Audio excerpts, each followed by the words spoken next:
大家好，我是夏妈，今天和你们分享一个只需要蒸3-5分钟就能开吃的桑拿鸡。上蒸下煮，做法简单，可以在家里面试一下。我买的是这种黑脚鸡，用家里的土鸡或者是三黄鸡、清远鸡，新鲜的都可以。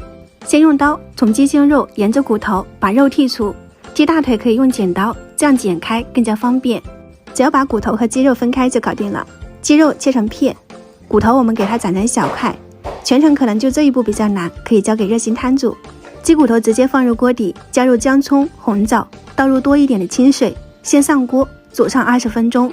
再来处理鸡肉，加入姜丝去腥，盐和胡椒粉调味，再淋入一点生抽、2勺生粉，最后淋上花生油，给它抓捏均匀。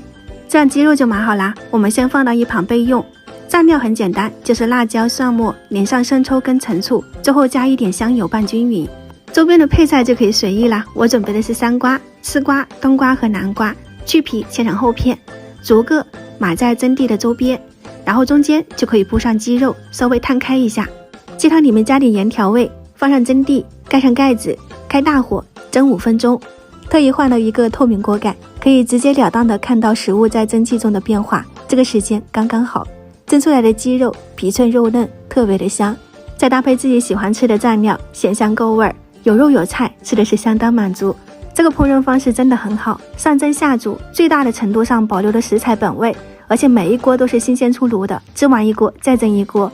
鸡肉吃腻了可以换成牛肉、鱼肉，各种菜码都能够轻松搞定。下面的鸡汤可以直接喝，你也可以用它烫个叶子青菜，特别的方便。